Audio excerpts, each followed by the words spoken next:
Good evening, everyone. It is now 7 o'clock and the appointed hour. This evening, the only boundaries to this presentation is the curiosity of your mind. So everyone here has wandered around and read, for the most part, all the things that are here.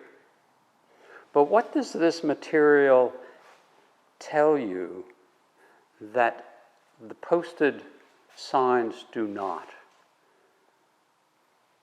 It's going to be a Socratic evening. It's going to be give and take.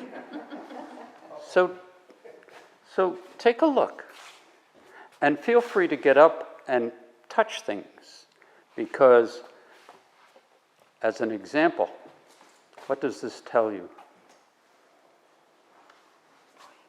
Very heavy. You take it. Ah, she says it's very heavy. You take it. It's nicely made, Nicely made. and it looks very well worn. Very well worn. I was going to say seldom used. Seldom used. Ah, Beautiful piece of wood. beautiful piece of wood. Yeah. All one. Handmade. What does that mean? Carved with special tools. Ah. What kind of tools would have made this, and who would have made this? Would a woman have made this, or would a gentleman have made this? I would say a man would have made it. Ah. Who would have used it? The woman. Ah. What was it used for? Bread bowl. Bread bowl? Kneading bread. Okay. What else may it have been used for? I've got a friend who puts food in it. That's not. A male. Is this burl? No. What is it? It's a single block of wood. Wow. If you look underneath it, what does it tell you about how it may have been constructed? It's got some wear marks on it, like that almost, it would have been rocked a little bit in the process of being used. Maybe. How would it have been cut from the block? Did they have wood chisels in those days? Well, certainly. Maybe a wood chisel. Okay. But more importantly, what else does this material tell us about what life was like in 1644? I'm going to pass around a picture that's dated 1871. You will recognize it. And remember that that's 225 years later. What do we think Orleans looked like 225 years earlier? That's the Orleans Inn. 1871.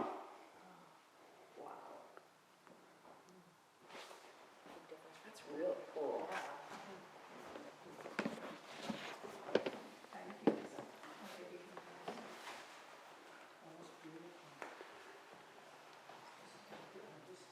But in 225 years, what do you think the landscape looked like 225 years earlier?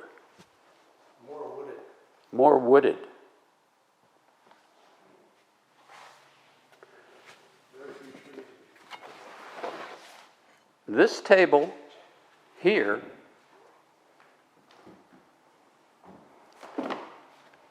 is one piece of wood. This came from a home in Truro, and it's probably dated between 1690 and 1730. So it is within the era of the settlement of Eastham, Orleans, Wellfleet, and parts of Chatham. So Jay said, much more wooded. What does this table tell you about when they wrote ashore what this place looked like. Big trees. Big trees. There's a fascinating piece that talks about big trees. At the time of the Pilgrim landing, approximately 330,000 acres of timber of saw log size, that is, timber ranging in diameter from 10 to 50 inches. 50 inches. First growth trees, long gone, of course. But you can envision that when they arrived, all they saw was forest and the occasional Native American who was here.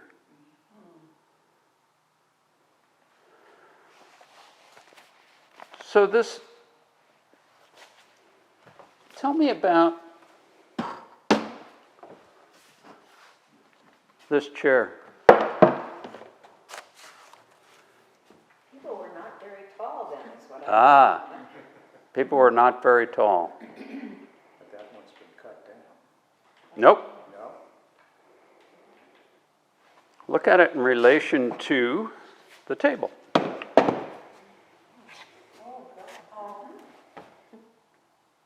However, when you do research on how tall people were, they weren't too dissimilar.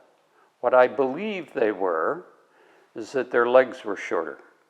Their trunks were perhaps, the average height was about 5'6", 5'7". So, not big, but not tiny. But what about this chair? This is a 17th century chair. Why this and not thinner? Why all of that? They didn't have any glue, so it had to be pretty solid. What's the design? Where do you think the design came from? William and Mary. Pardon me? William and Mary. So this was made by what would have been at the time, or research suggests, a person who was a turner, T-U-R-N-E-R, as opposed to a joiner who would have made this table. So, water-driven, foot-driven, how was this turned? Was it on a lathe? Absolutely. How big was the shop? Did the individual make multiples of these? How long by a foot treadle turning this? And if you come here, I'll wander this chair around. I want you to feel how out of round much of this is. You're a math teacher. How did they judge this to there and there? What is the wood on that? It's not the Maple. same- Yeah, because it's not the same as the table. No, Yeah. table's pine. Isn't it funny that they took so much care in making the spindles on the uprights and everything else, the structures Right. are all very plain. All very primitive. So in this book of early Eastham history, we see this furniture and it looks very primitive by nature. When they came from Plymouth in 1644, it suggests that they struck a tent and commenced clearing land. When you go to the hall in Plymouth, Pilgrim Hall, the furniture up there is somewhat more refined. The furniture on Cape Cod, by and large, that's a pretty refined chair. while it's of the same period, I'm not sure it was made here. It may have been made off Cape.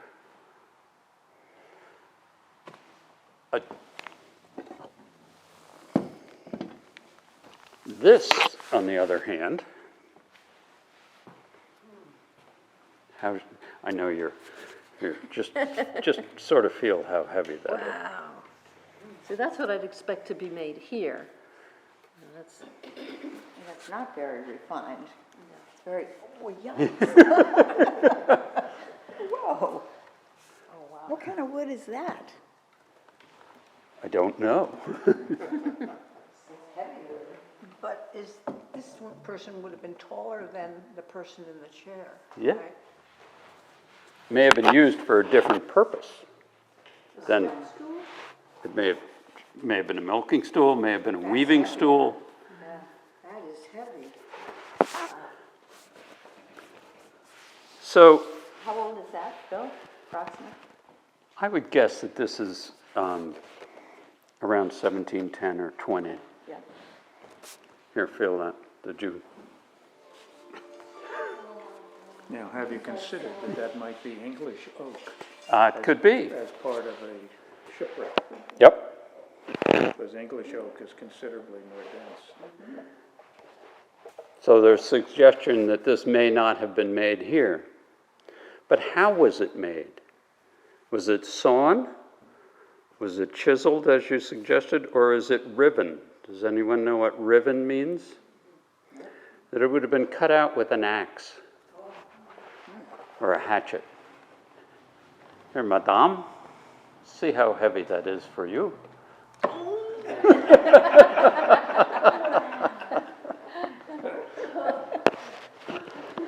You okay, Captain?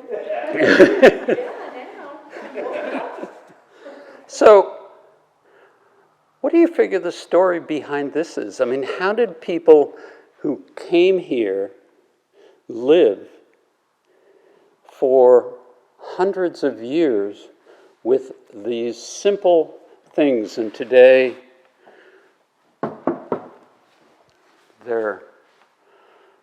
we don't know of this. We don't know what the story is. There's some thought, because there are toenails in this, that this was in a tavern, so that it would not get tipped over in some ale-driven brawl.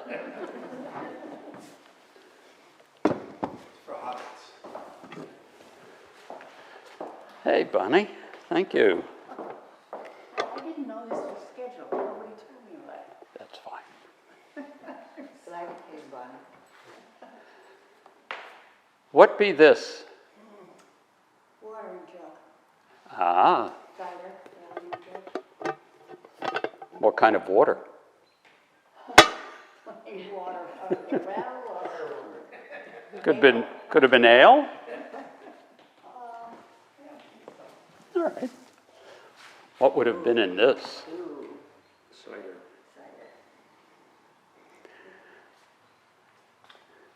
This came. Moonshine.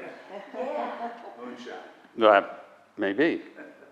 Both of these come from Germany.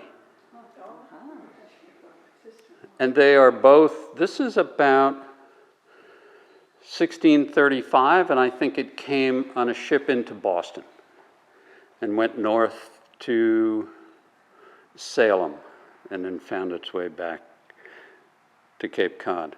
This is somewhat later, but still it is of that same general import. So why was Germany making these jugs? And how did they get to the Americas? The Leiden connection? Ah, yeah. So what else up here is of the Leiden connection? Yeah.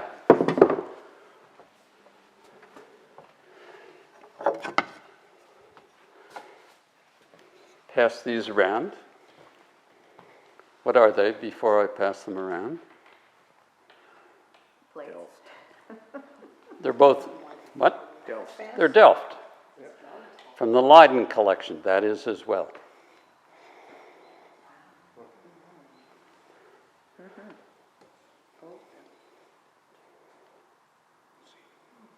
they marked? They're marked by the person whom I have them on loan from as to where they came from. Not in No, person no. or anything like that, yeah. Nope. Got a steady hand. Oh, my. Don't drop it, Jay. Yeah, this is very expensive. In front of the camera, just, or right, a little further back. That's good. It's intricate, really. Great, thank That's you. made it all these years with just that tiny Yeah. No, chip. I get to hold Right. it. Don't drop it. I won't. Is there, It's only stuff. You don't worry about it.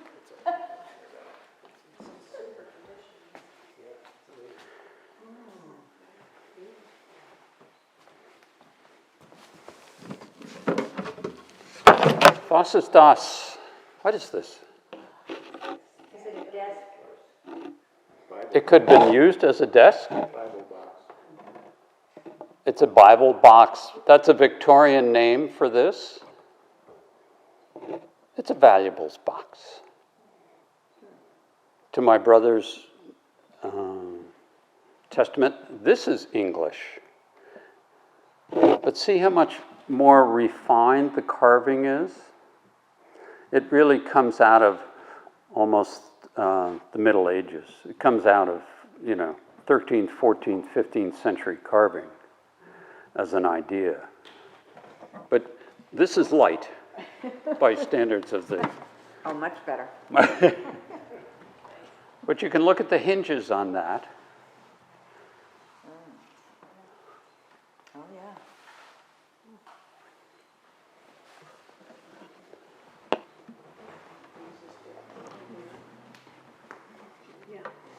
yeah, It's a beautiful we box. trade.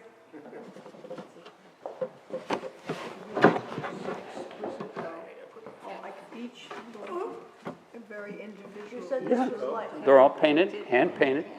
Yes. Oh, certainly. That is beautiful. Good, thank you. We know the date, did you see it? Could someone Yes, do that I think for- this is 1680. Would you just do that for that picture as well? Wow. No, don't get too close. Further away, it's better, that's good. Great, thank you. So, the good governor arrives, or he became governor, and they commence to clear the land. They clear the land with items such as that. And what is that? Oh, boy. It's a shovel. Anybody have an axe? It's an axe? It's the top of an axe thing. So it's an axe and a hammer. It's a tool. It's a tool. Where do we think this was made? That's about as early a... Would you like to take those? Plymouth, Sure. Massachusetts. Good guess. The original ones came over. That one didn't. Native Americans have had something like that, or were they still more primitive? So on Cape Cod, every bog, at the bottom of the bog, there are iron deposits. And so that's bog iron. You can tell, you wouldn't want to, if you use that today, it would just splinter. Where did you find this? Where do I find any of this stuff? At the bottom of the bog? Amazon. No. Yeah, it got delivered this morning. So you can tell it was hand hammered. So a local blacksmith put this together. But not a Native American. Not a Native They weren't American. that good. No, Okay. nope. This was, they used the shells as lime to create iron from the bog material that they would find. You can find, if you dig up a cranberry bog today, you will find ore deposits. Yep, Why is that? just natural, It's good for naturally growing occurring material in the soil. It's just like around here, you'll see swales of clay where water gathers and doesn't permeate, it's all filled with, and that's what Native Americans initially used to make their pots and fire them with. Do you know, Bill, if that's pure iron or is it an amalgam? Or, I don't know, I've not had it examined. because the smelting of different ores would also be an indication of where it might be from. Right. The most noteworthy colonial ironworks was in Saugus, just north of Boston. But we do know from tales and written tales, mythology, I guess, is that bog iron was made literally all over the place. Yep. And of course, I would guess in Eastham at the time, there had to have been at least half a dozen or more blacksmiths from Chatham to Wellfleet. Everybody had, and That's where the trees went. in part. So where did the trees go? We hear the term King's lumber. What was King's lumber? Who knows? I would assume it was what the king demanded from the colonists For what purpose? exchange for goods, What did they use the timber for? building houses and Ship masts. Aha! masts. They were mainly for ships' masts, according to lore. And so when you say, well, it's the floors, etc., were meant for the king, it wasn't that. They used them for ships because Great Britain had literally run out of wood that big and that tall for their ships. So in Wellfleet and Truro, there were shipyards of boats that were 35 and 50 tons at the time. These were big boats. But that's all gone. So this is what you would have cooked with, madame. Oh, I don't cook. Whoa. It's what somebody for takeout would have. You can heat it up in that. Back on the high. You can always tell when they're sort of handmade is to this mark across here. Don't have the mark? They're not that early. This is 17th, early 18th century. And what did they mark it with? It's not the, it's the, so they had created molds and they had poured this. Now, the legs were because they put it right in the fire? Correct. Yeah. Yep, you will see up there. No, yeah, okay. So there are other ones.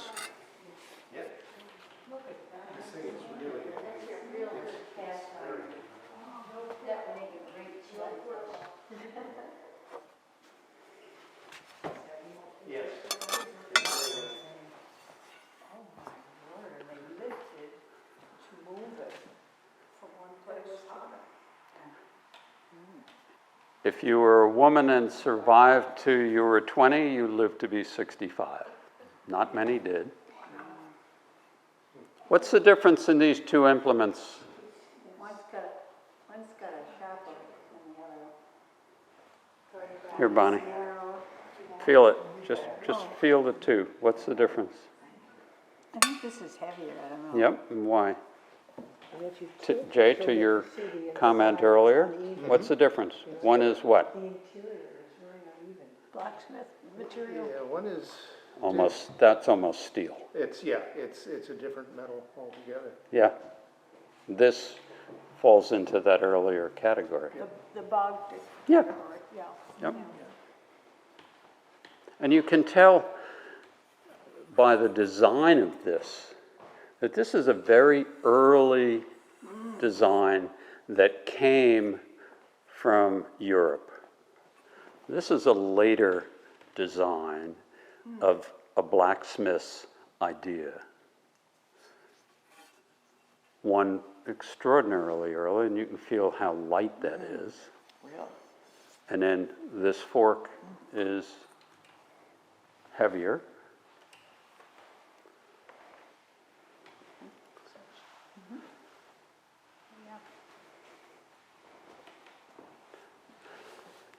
Children are children are children forever. Who would have sat in this, do we think? Perhaps we know. So this is a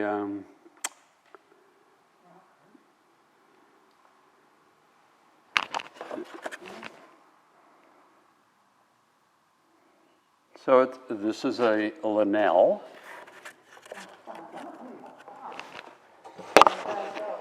Long time ago. Maybe the sea captain sat in this, or one of his offspring. But children today of that size still sit in small chairs. So not much around. That's about the only aspect of childhood that's about to stay the same. Today, a child that size would have an iPhone. At home, I have a wicker potty chair, Yep, and it's got a hole which you put the pot in underneath. yep. I get a lot to I've got my Raggedy Ann doll sitting in it.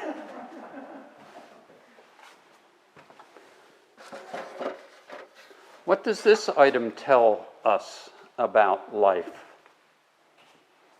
And who knows what it is beyond my brother? Ah, it's a foot warmer. That's a nice We need one, don't we? Where was it used? Where would it have been used? If you were sitting in a chair at the table, you would have that at your feet. Where would you have brought it on Sunday? Church. Church. And kept it close to the bottom of the pew. You would have gathered coals from the hearth.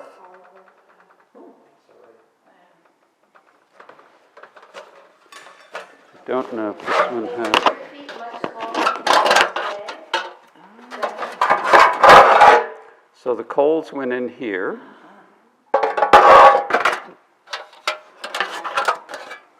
And Bill, what size feet could that hold up to? Um, Well, I can tell you. About a size 7. Okay, so you just lay your foot on top, not stick it in there, obviously. Looks like a toaster. It does. It does. It's a foot toaster. So tomorrow morning when you're cooking up your English muffins and your feet are out cold, just put it up. Kathleen, could you put that so I can take a close up of it? That's good, that's good. And turn it around a bit. Yeah, good, thank you.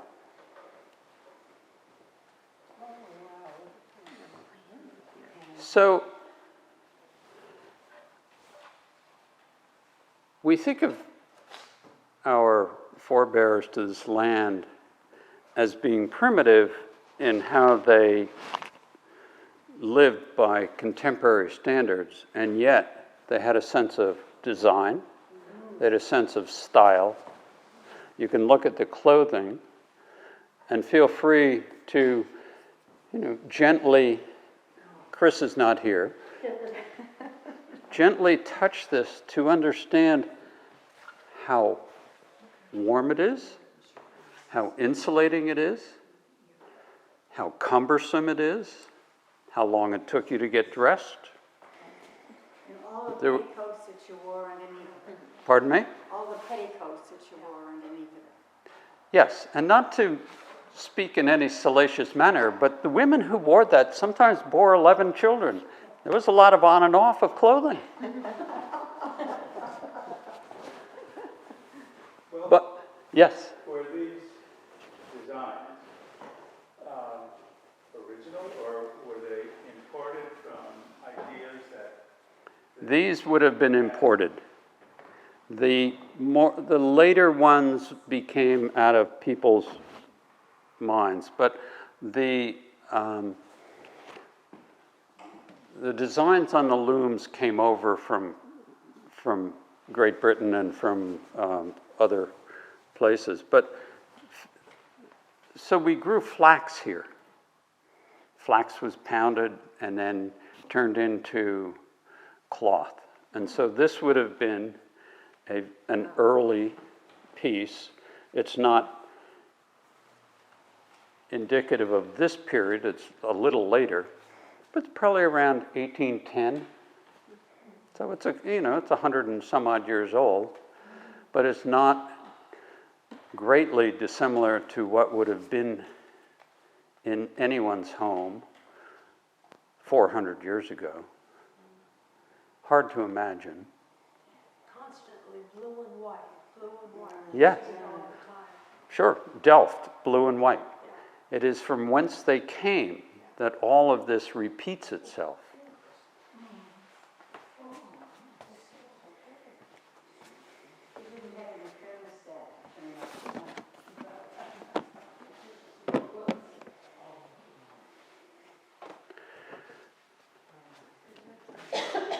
This is a somewhat incomplete item, but it is a spinning wheel that came from the old Mayo house going out to the beach.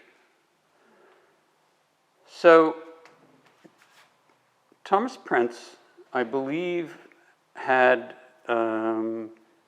any number of children, all of them girls, but for one male.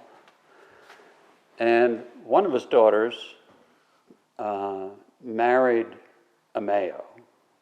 And thus, after the Native Americans left Nauset Heights, much and all of that land became Mayo property.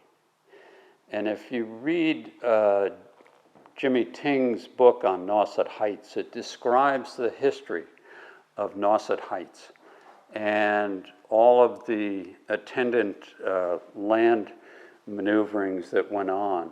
But it's good to have this because it's a direct lineage, as is the Bible that's here.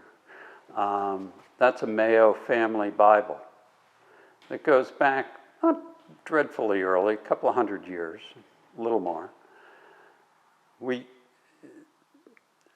17th century printed material from this era on this body of land is either in museums or whatever. I'm going to pass around some things that are very old that I want you to think about as you put them in your hand. But there's a certain lineage over which all of this material here speaks to how people lived. And while today we're losing a little of that, it's nice to know that it did exist. So here's a very curious thing. This is a typical blanket box. I want you to look at how thick this wood is. And one of the things you will notice is that it's all of the drawers on this piece have big dovetails of uneven nature and size. It's nailed in the back. There is no dovetail in the back. Because you couldn't see it. You couldn't see it, that's number one. The amount of time it took to cut this. And then you will see, when you look at this, there is one nail there,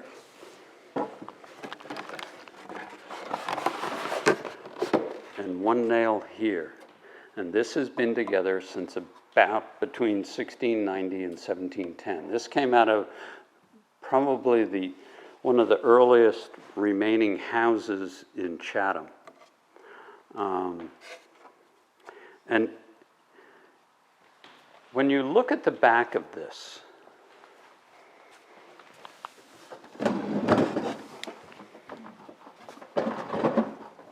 well, first of all, look how narrow this is, this way. Most chests today are much deeper than this. Houses that this was built for were 20 feet by 20 feet. That's a pretty small house. And so they could not afford to take up much. So into this went some of this, a few blankets, and a few other worldly possessions. So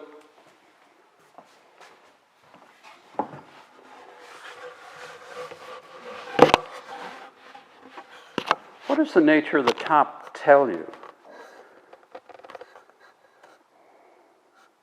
That wasn't secured, it's loose? Presently, Did it convert to a table? no. Well, that's a good question. Thank you. I'm sorry? Great charcuterie. Yeah, that's it. Yeah.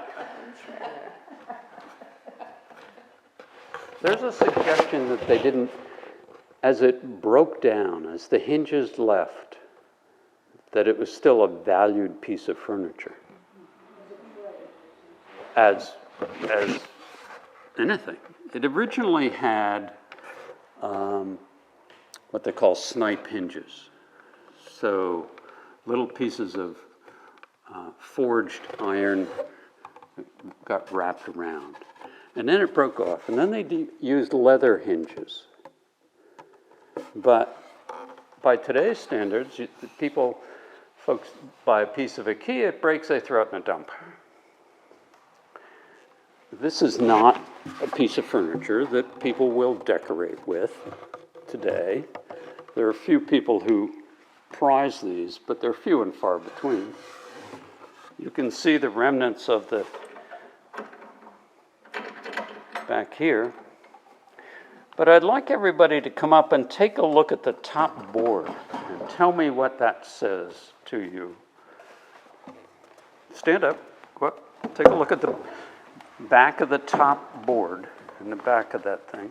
Okay, up here? Yep.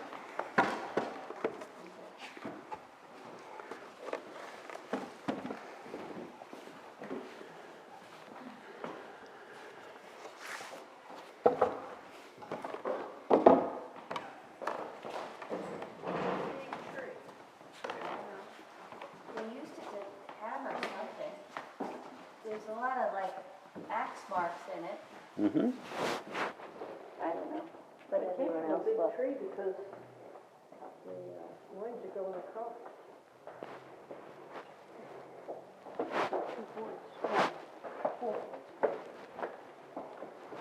Just the top board. The Just this bottom one right board here? has been replaced. Yeah. Okay. Take a look at the- Oh, okay.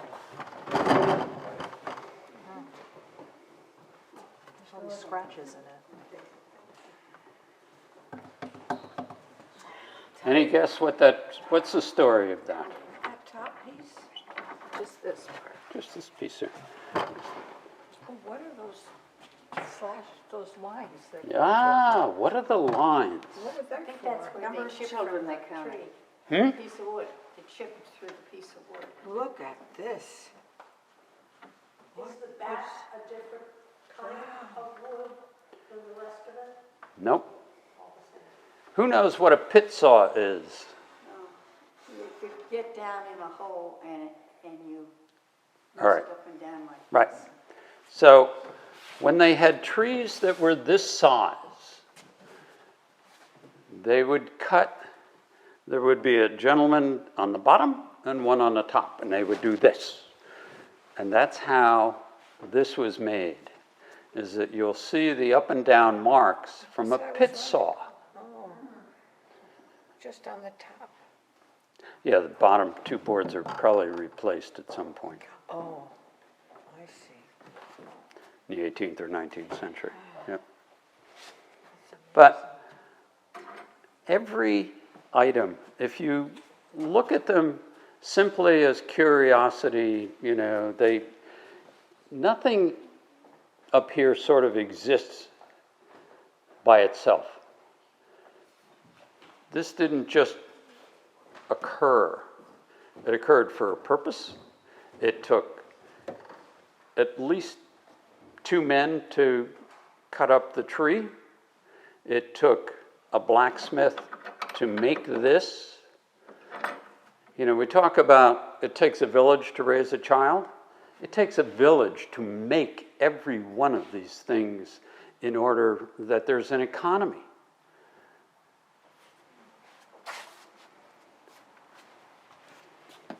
How are we doing for time, sir? 15 minutes to take that. I'm going to pass around some documents. Bonnie will be familiar with these. And they are somewhat fragile. And Ann and Jay have seen these and had them in their possession. But I'd like everybody to feel free to touch them, because some of the earliest ones there are from here, and they're dated 1710. And so if the place was settled in 1644, it's only 60, 70 years. It is within the first 100 years. And what I want all the ladies to read and understand is that not one of them is signed by a woman. Gee, that's a surprise. Now, where would they have gotten the paper? Because if they had paper on the Mayflower, they ran out of it long before 1710, so how were they making the paper at that point? I think paper was coming. Yes. I think it was being supplied. I don't think we were making paper here. Not then. And yet, it's not to say that it wasn't. I don't know that.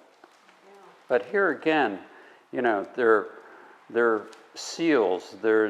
Think about, 1758.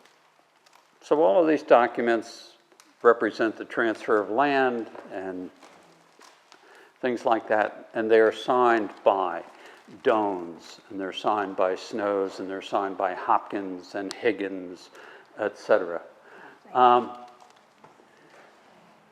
But to your point, here again, what is beyond what's written on these is that somebody had to procure the paper, you had to procure the ink. None of this was inexpensive.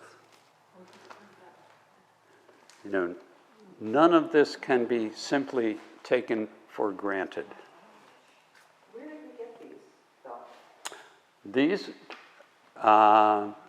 Bonnie's son, James, had befriended one of the, he's a caretaker for a home here in town that's sort of falling into the basement. And he is friends with the family of that who had them in their possession, gave them to James, who gave them to Stan and Bonnie because they didn't pertain to the Snow family, and thus they belong to the world. They don't belong to me. Stephen Hopkins. Yeah. And so they will eventually either go to the archives in Eastham, where they will digitize all of this and put it to better use. But I just want you to think about, you're touching something that was done in 1710, 1714. You know, there's just incredible amounts of primary source. This is signed by Bathsheba Higgins. I Yeah, think that's well, a there you woman, go. isn't it? Hey, yeah. Oh, yeah. This is great. This is light.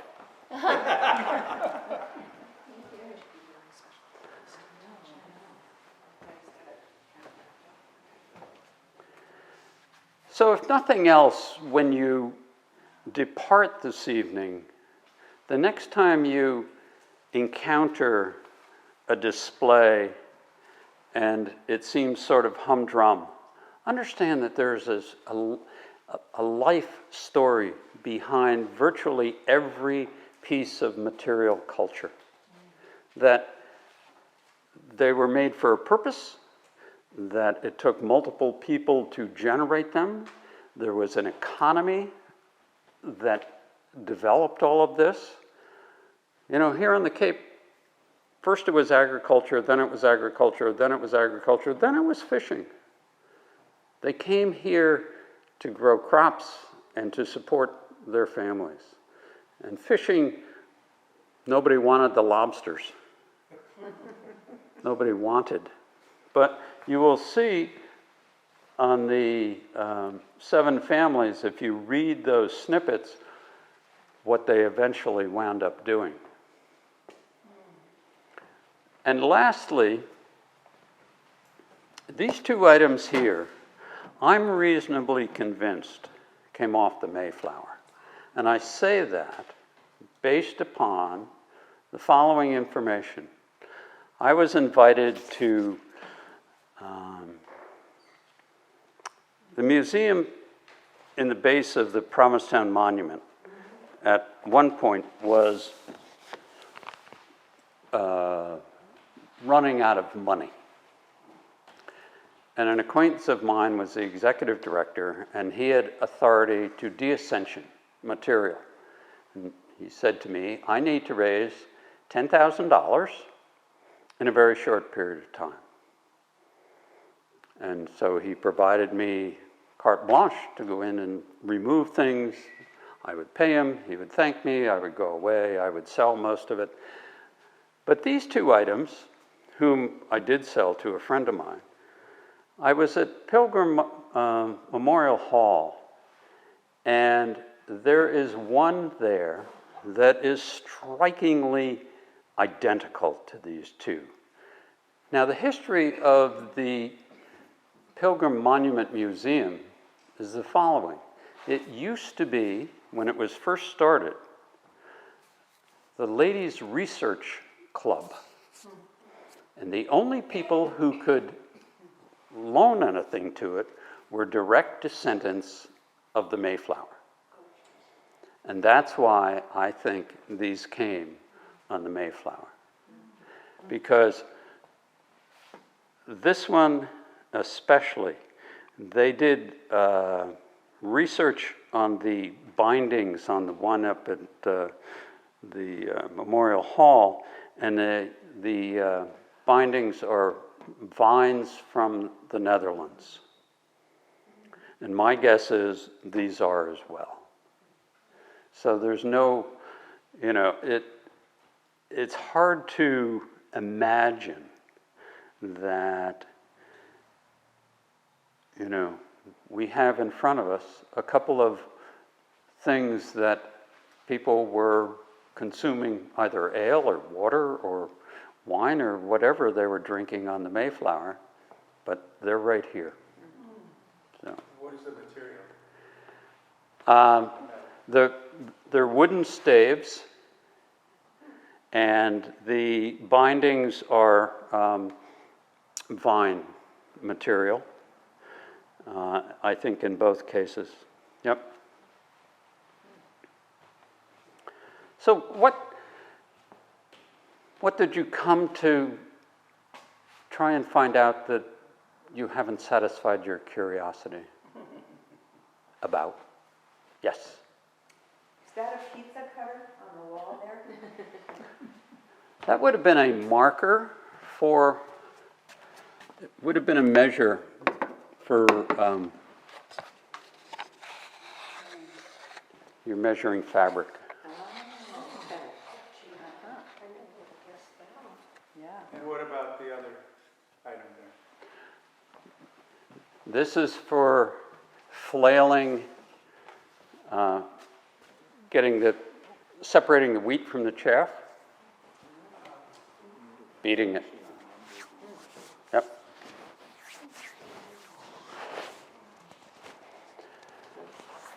So in almost 400 years, much of this material lives, but it lives in obscurity, because as sort of you can tell by the size of our audience, it doesn't pique everybody's curiosity. But there is a tangible thread between us and that.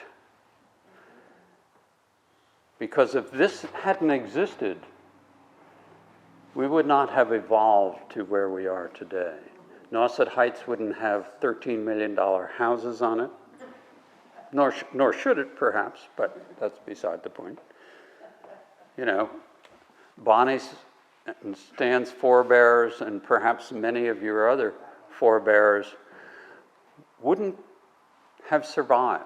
You know, they would have gone to Jamestown. You know, it's a very unique place, this little peninsula that we live on.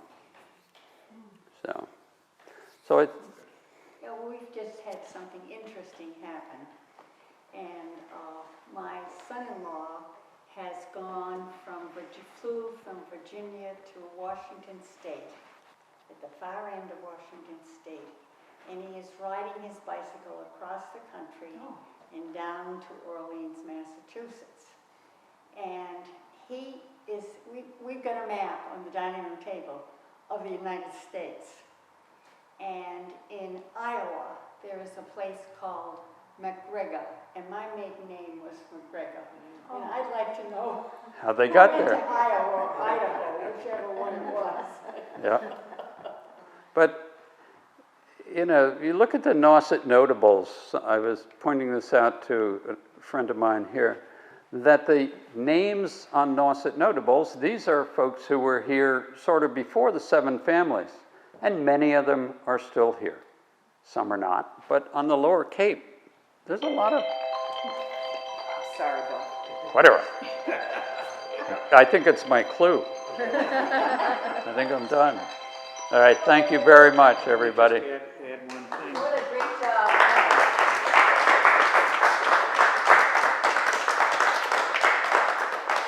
One thing I found not only on Cape Cod, but throughout New England, is if you pick up the town annual report, year after year, and then go back and find some of them from 1700 and 1800, look at the names.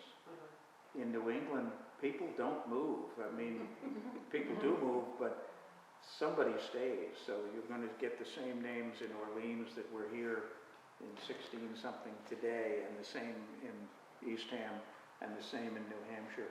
The other thing is that up until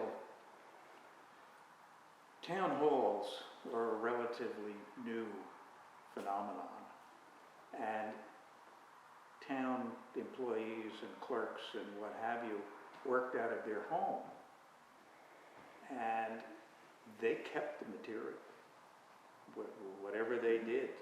So they kept registers. I have a thing from Nottingham, New Hampshire from 1814, the complete tax roll of Nottingham, New Hampshire from 1814, because the town clerk never gave it over to anybody. They just stayed there. It was interesting, not from the Cape, but Wolfboro, New Hampshire, actually did something like that recently. Their town building inspector worked from home until literally maybe 5 or 6 years ago, something like that. And he died.